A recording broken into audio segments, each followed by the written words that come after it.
I come from a wealthy family, and due to a bet, I had to seduce a homeless woman. In the hotel, when we were about to get intimate, she suddenly took off her wig. When my friends found out who she was, they were ready to eat me alive with envy. It was my birthday. What can I say? 25 is no joke, so we had to go big. My buddies and I decided to hit up our favorite bar on the corner, the one where everyone knows us and the walls seem to remember more stories than I do. As soon as we walked in, I could tell it was going to be a wild night. We booked a big table and started ordering drinks, beer, whiskey, and some cocktails for variety. The atmosphere was perfect, music, laughter, clinking glasses. Just the way I like it. And then, once we were a bit buzzed and the alcohol was kicking in, Alex suddenly declares, "Any girl who walks in here first is going to throw herself at me." Of course, I couldn't let that slide and had to tease him a bit. "Well, yeah? You don't exactly look like an alpha male." A bet quickly formed. If the first girl who walked in threw herself at him, he'd win. If not, he'd face a challenge we'd all come up with together. Naturally, I was at risk too, because if Alex won, the challenge would be on me. Alex, always one to show off, jumped at the chance. I could feel the adrenaline spike among us. Real fun was on the horizon. We started proposing all sorts of funny and crazy tasks for Alex if he lost, each one trying to outdo the other. But at the same time, we all kept an eye on the door. Who would be the first? The stakes were high, and the tension was electric. Alex sat there like a king on his throne, confident in his victory, with a mischievous glint in his eyes. As loyal friends, we kept coming up with more and more outrageous conditions for his potential loss. Someone suggested he wear a chicken suit around town for a whole day, another that he treat us all to dinner at a fancy restaurant. The ideas were endless, each funnier than the last. Finally, when we were getting tired of waiting, the bar door swung open and she walked in. Time seemed to slow down and everyone froze. The girl was alone and clearly looking for someone in the crowd. Our eyes were glued to Alex, who was starting to look nervous. Then, at the worst possible moment, his face lit up with a smile. She spotted him. Their eyes met, and she immediately rushed over to him shouting, "Alex." A triumphant shout and hugs ensued right in front of everyone. Alex, getting his hugs, turned to us with a victorious grin. He really had won the bet, but then it came out that the girl was an old friend of Alex's who he'd asked to come. Sneaky. At first, we didn't know whether to laugh or be mad at his trickery. The rules were simple. The first girl to walk in had to throw herself at Alex. No one said it couldn't be prearranged. This, of course, led to long discussions and debates about whether it was a breach of the rules or a legitimate win.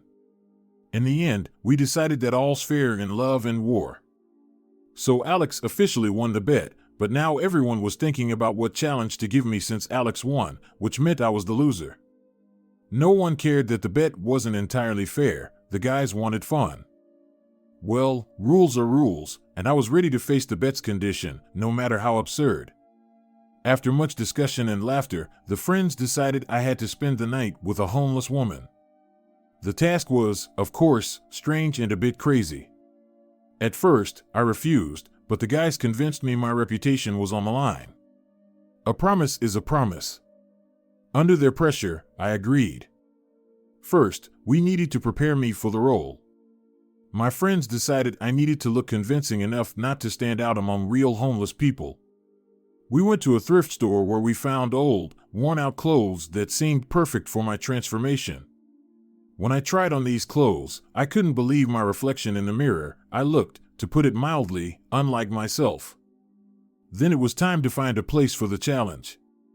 We chose a district where we knew homeless people were often seen. To be honest, it wasn't the best part of town, but that's where we had to find someone willing to spend time with me for the experiment.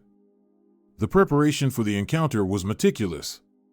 The guys explained to me how important it was to act natural so no one would suspect anything. We even came up with a backstory. Supposedly, I had recently lost my job and ended up on the streets, looking for shelter for the night. Honestly, I was incredibly nervous. I had never faced such situations for real. Arriving at the location, I saw that the life of the homeless was a whole separate world. People, each with their unique story, were united by a common plight. I tried not to stand out and cautiously started blending into the crowd, approaching a group gathered near a heat vent. The feeling was uneasy. On one hand, I knew this was just an experiment and soon I would return to my normal life, but on the other hand, I empathized with those who dealt with these realities daily. But I was determined to try and become a part of this world for a while. I won't lie, the first moments were simply shocking. Seeing all these people who had lost their homes, jobs, families, it was truly heartbreaking.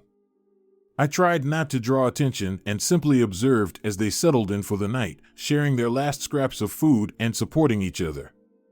I can't quite explain to you, but it was both sad and touching at the same time. Eventually, I decided it was time to act. I began cautiously approaching small groups, introducing myself and recounting my fabricated story.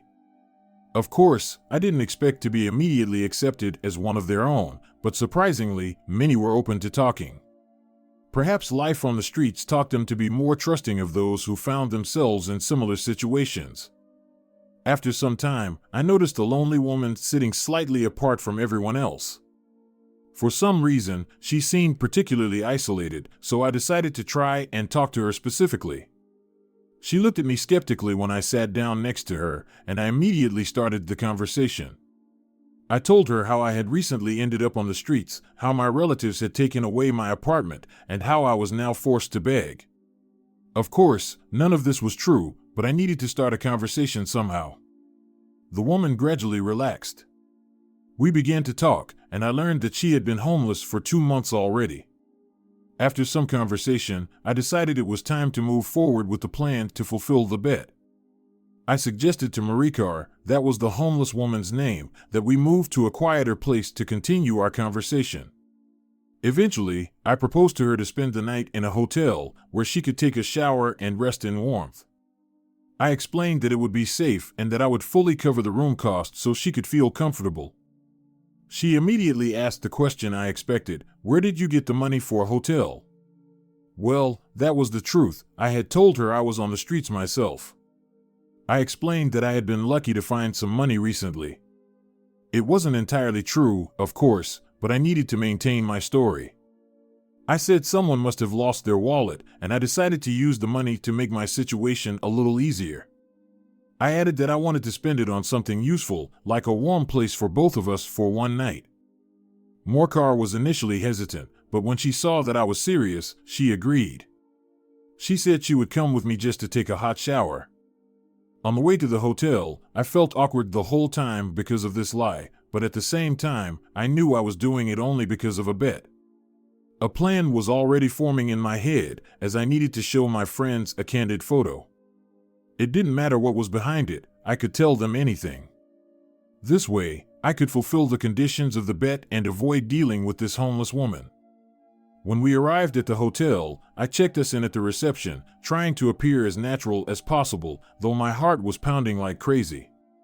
Morkar walked beside me, a bit uncertainly. We went up to the room, and the first thing Morkar did was take off her wig and go into the bathroom. Yes, a wig. I didn't quite understand either. She looked about 40. Why would a homeless woman have a wig? Honestly, I wasn't prepared for what I would see in 15 minutes. When she came out of the bathroom, wrapped in a white hotel towel, I saw a completely different woman before me. Not the one I had met by the heat pipeline, but someone who seemed to have just turned a new page in her life. Her hair was wet but clean, and she was radiant like a star in the night sky. All signs of fatigue and street life seemed to have washed away with the dirt. She caught my gaze and blushed slightly, but then smiled and asked in surprise, "Don't you want a shower?" I had already forgotten that I was playing the role of a homeless person. The world was spinning before my eyes. This woman was more beautiful than any woman I had seen in my life. I quickly took a shower, no longer thinking about the bet or the photographs. I practically flew out of the shower and began asking her who she was and how she ended up on the street. It turned out to be quite ordinary and sad. She had been living on the street for 2 months already. At first, it was terrifying, but then she got used to it. After what had happened to her before, she was cautious. She had found a nanny job through an agency in her city, back in the Philippines, where it was hard for her to find work. She knew a little English and Spanish, loved children, and the agency promised her good conditions and an attractive salary. But upon arrival, her passport was taken from her, and she was informed of her duties. This was something she could have found at home. She hoped her life would improve, but instead, she was immediately sent to work on the highway. Someone was assigned to watch her from the side so she wouldn't do anything foolish. Morcar didn't want to sell her body. She seized the moment when several cars were passing by and grabbed a truck while they weren't watching her. She managed to escape, but there were no documents. She didn't know the city, didn't know people. The girl was afraid to contact the police because the gangsters warned her that there were certain agreements with the police. The young Filipina had to live on the street. She found some things and a wig on the trash heap, and she wore it to protect her hair from lice. After all that had been said, I already understood my further actions. I quickly called my father, who was a lawyer, a fairly good specialist. He briefly outlined the situation and said that I needed his help. Morcar sat there with wide eyes. I explained to her who I really was, that I dressed as a beggar because of my bet. As I told this, I was ready to sink into the ground with shame. She understood me and gladly accepted the help I offered. A few months later, my father managed to get her documents restored, and we even paid for her tickets home. But there was an incident at the airport. When I escorted her, my heart was screaming, just tearing apart.